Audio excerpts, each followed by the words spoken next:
Yo mga tropa, ito panibagong vlog na naman. May install tayo dito sa Isuzu Sportivo, no. Bale, ito yung car FM player or yung tinatawag nilang Bluetooth transmitter. So ito kasi medyo luma na yung head unit niya o kaya yung pinaka stereo niya. Bale, hindi namin ma-enjoy yung music kasi CD lang siya. Wala siyang USB, wala siyang Bluetooth. So ito, subukan natin kung gagana ba to. Let's go.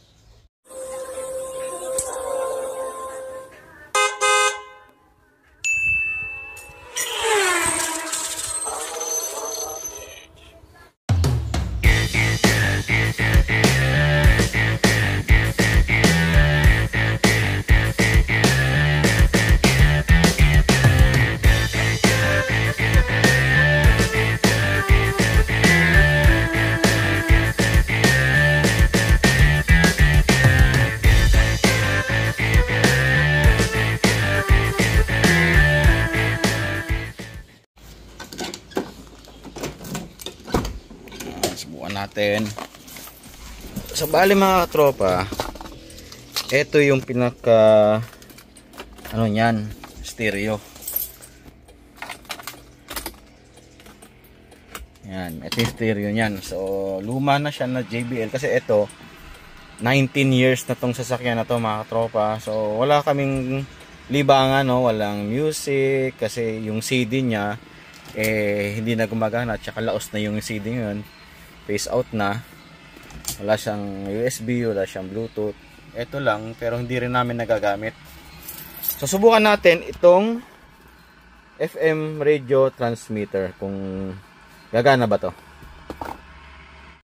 Ito mga tropa, ito. So ito yung itsura niya sa actual, no. Actually hindi naman siya ganun kamahal, no.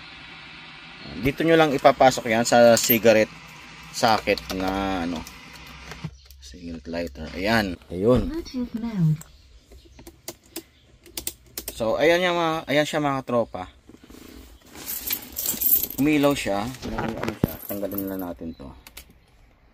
Ayan. Bali yung may display siya dyan na ano, yung voltmeter at saka yung FM. Dapat kasi yung station dito 87.5 same dito sa old na stereo. So dapat same na 87.5 para mag-match. So subukan natin kung magko-connect. Gawin nyo nga pala mga tropa is on nyo lang yung Bluetooth nyo. Ayan. Tapos hanapin nyo dito yung Bluetooth transmitter. Ayan. BSXY siya. I-click nyo lang yan. Hintayin nyo lang mag-pair. Ayan, katulad nyan. Ayun, connected na siya.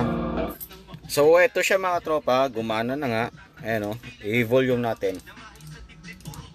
Pero, at least, gumagana, di ba? Ayun. Pwede din pala dito siyang i-volume.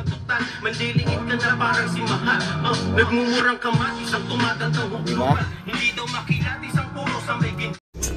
Tapos ito nga pala mga tropa, bale yung function niya, ito, pwede nyo siyang palitan ng iba't ibang kulay. Pindutin nyo lang to. Yan, may green, may blue, may purple, may green, may turquoise, red. Yan. So dito ko siya ilalagay sa blue. Yan. Tapos ito may equalizer din siya. Yan, may jazz.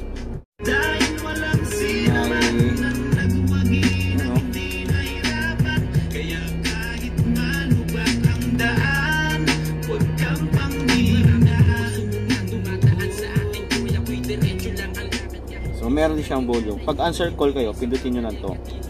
Gaganyan nyo lang. Answer call na yun. Kasi may ayan, logo siya. Tapos meron siyang dalawang USB. Tapos meron siyang type C dito.